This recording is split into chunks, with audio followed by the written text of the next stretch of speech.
अगर किसी महिला के पेट के निचले हिस्से में भारीपन रहता हो या बार-बार पेशाब लगता हो या पेट फूल जाता हो या पीरियड बहुत ज़्यादा होके आता हो या लंबे समय तक चलता हो या इनमें से कोई एक दिक्कत, तो हो सकता है ये कोई सामान्य कमजोरी नहीं, बल्कि बच्चेदानी में गांठ यानी फाइब्रॉइड्स हो। और डराने वाली बात ये होती है कि कई महिलाओं में ये सालों तक पता नहीं चलता और जब पता चलता है तो ऑपरेशन की नौबत हो जाती है। लेकिन अच्छी बात ये भी है कि अगर इसका समय पे पता चले तो बिना ऑपरेशन के इलाज संभव है। नमस्कार दोस्तों, मैं हूं डॉक्टर सुब्रत और मैं आपको आज बच्चेदानी में गांठ के बारे में बताने वाला हूं। बच्चेदानी में गांठ क्यों होती है, कैसे बनती है, इसके शुरुआती लक्षण क्या है, क्या इससे प्रेगनेंसी में भी कोई असर पड़ता है और खतरा कब बढ़ता है और क्या बिना ऑपरेशन के इसका इलाज संभव है। ये जानकारी हर एक महिला को समझना बेहद जरूरी है। बच्चेदानी में जो बनने वाली गांठ होती है ना, वो मसल्स की अब नॉर्मल ग्रोथ होती है। इसे हम मेडिकल टर्म में फाइब्रॉइड्स बोलते हैं। ये कैंसर तो नहीं होती ज़्यादातर मामलों में, लेकिन आकार बढ़ने पे गंभीर समस्या पैदा कर सकती है। और ये मटर जितनी छोटी भी हो सकती है और ये नारियल जितनी बड़ी भी हो सकती है। और कई बार तो देखा जाता है एक नहीं, कई गांठें बन जाती है। ये जो फाइब्रॉइड्स होते हैं ना, इसके बनने के बहुत सारे कारण होते हैं। अगर हार्मोन लेवल बॉडी में बढ़ रहा हो, गड़बड़ हो रहा हो, जैसे एस्ट्रोजन अगर बॉडी में बढ़ रहा हो, तो चांसेस बढ़ जाते हैं फाइब्रॉइड्स के।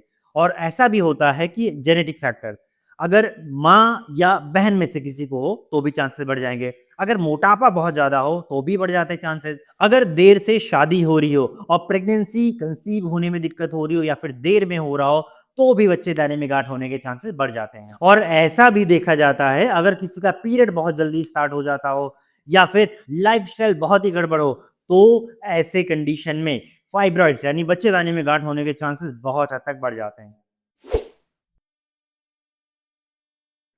ज्यादातर महिलाएं शुरुआती लक्षणों को नजरअंदाज करती हैं, लेकिन आपको ऐसा बिल्कुल नहीं करना है। कुछ लक्षण होते हैं जैसे कि पेट के निचले हिस्से में मतलब पेड़ू में भारीपन लगता है, दर्द बना रहता है और पीरियड बहुत ज्यादा आता है और कई बार पीरियड लंबे समय तक चलता है, या फिर पेशाब बार बार लगता है, पेशाब में जलन, या फिर पेट का थोड़ा सा हिस्सा बाहर आ जाता है, मतलब थोड़ा सा पेट निकलना शुरू हो जाता है। कुछ महिलाओं में कब्ज देखा जाता है, कमर के हिस्से में दर्द होता है और साथ में खून की कमी अगर हो जाती है तो चक्कर भी आता है। तो ऐसे लक्षण को नज़रअंदाज बिल्कुल नहीं करना है। और बहुत सारी महिलाओं में ऐसा भी देखा जाता है उनको कोई लक्षण नज़र भी नहीं आते हैं, लेकिन बाद में किसी कारण से मतलब किसी और कारण से अल्ट्रासाउंड करवाने जाती हैं, तो बाद में वो भी उसमें समस्या दिख जाती है। और सिचुएशन तब गड़बड़ हो जाती है जब आकार इसका धीमे-धीमे बहुत ज़्यादा बढ़ जाता है। बच्चेदानी के आस-पास के अंगों पे जब दबाव पड़ता है, जब पेशाब की थैली पे दबाव पड़ता है तो बार-बार पेशाब लगता है और आंत पे दबाव पड़ने से कब्ज़ की समस्या देखी जाती है और लगातार दर्द की समस्या बनी रहती है। और तो और कुछ मामलों में एनीमिया तक हो जाता है ब्लीडिंग ज़्यादा होने की वजह से, और प्रेगनेंसी कंसीव होने में भी दिक्कत होती है।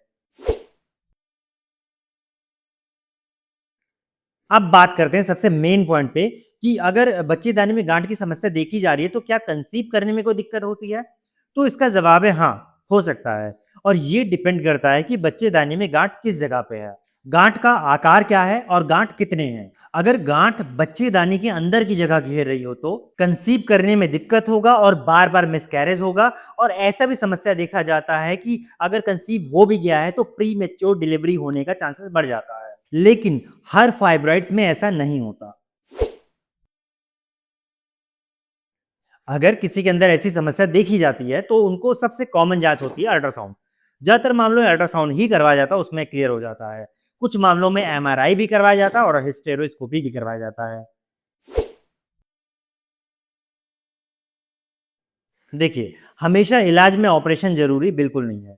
डिपेंड करता है ये कि पेशेंट की उम्र कितनी है, उनको भविष्य में प्रेगनेंसी कंसीव करनी है कि नहीं करनी है, लक्षण क्या है पेशेंट में और गाँठ का आकार क्या है, इन सब बातों पे। अगर गाँठ छोटा है और लक्षण नहीं है, तो उनको ऑब्जर्वेशन पे रखा जाता है, समय-समय पे अल्ट्रासाउंड करवाया जाता है। कुछ दवाइयों का भी इस्तेमाल किया जाता है जब हार्मोनल गड़बड़ी के साथ हो या फिर ब्लीडिंग बहुत ज़्यादा होता हो या फिर पेड़ों में दर्द बना रहता हो। ऑपरेशन तब ज़रूरी होता है जब ब्लीडिंग बहुत ज़्यादा हो रही हो, अगर पेशेंट को बहुत तेज़ दर्द हो रहा हो या गाँठ का आकार बहुत ही तेज़ी के साथ बढ़ रहा हो। प्रेगनेंसी में कई बार दिक्कत बहुत ज़्यादा हो रही हो उस गाँठ के कारण, गाँठ जो है दवाइयों से गल ना रही हो उस कंडीशन में, या फिर गाँठ का आकार बहुत ज़्यादा बढ़ गया हो, तो ऐसे में सलाह दी जाती है ऑपरेशन। ऑपरेशन 2 तरह से होता है, एक होता है मायोमेक्टोमी, एक होता है हिस्टेरेक्टोमी। मायोमेक्टोमी में सिर्फ गांठ निकाली जाती है, बच्चेदानी रहती है। और हिस्टेरेक्टोमी में अगर उम्र बहुत ज़्यादा हो जाती है तो ही ये किया जाता है। इसमें पूरी बच्चेदानी ही निकाल दी जाती है। ऐसे कंडीशन में आपको ये ध्यान देना है कि आपको वज़न को कंट्रोल में रखना है। आपको रेगुलर एक्सरसाइज़ करना है और हरी सब्जियाँ खानी है, वो सब्जियाँ खानी है जिसमें फाइबर की मात्रा बहुत ज़्यादा होता है। प्रोसेस्ड फूड को कम से कम करना है और आयरन युक्त चीज़ें खानी है और समय-समय पे जाँच करवानी बहुत ज़रूरी है। और आपको पता है, इसका इलाज आयुर्वेदिक में भी संभव है। कुछ दवाइयाँ होती हैं आयुर्वेदिक, जिसको लेने से ये पूरी तरह से ठीक हो जाता है। हाँ, बहुत ज़्यादा अगर हो गया हो तो चांसेस बहुत कम होते हैं ठीक होने के, लेकिन अभी शुरुआत है, कुछ ही एमएम बढ़ा हुआ है, तो काफ़ी आसानी से ठीक किया जा सकता है। मैंने इलाज यहाँ पे आयुर्वेदिक वाला नहीं बताया है, लेकिन आपको अगर ज़रूरत है तो मुझे कमेंट में ज़रूर बताएँ, मैं ज़रूर आपको एक वीडियो बना के बताऊँगा। बच्चेदानी में गाँठ होना एक आम समस्या हो गई है, लेकिन सही समय पे अगर जानकारी हो जाए तो इसका इलाज काफ़ी आसानी के साथ संभव है। इससे डरने की ज़रूरत बिल्कुल नहीं है, लेकिन नज़रअंदाज करना भी बहुत बड़ा खतरा होता है।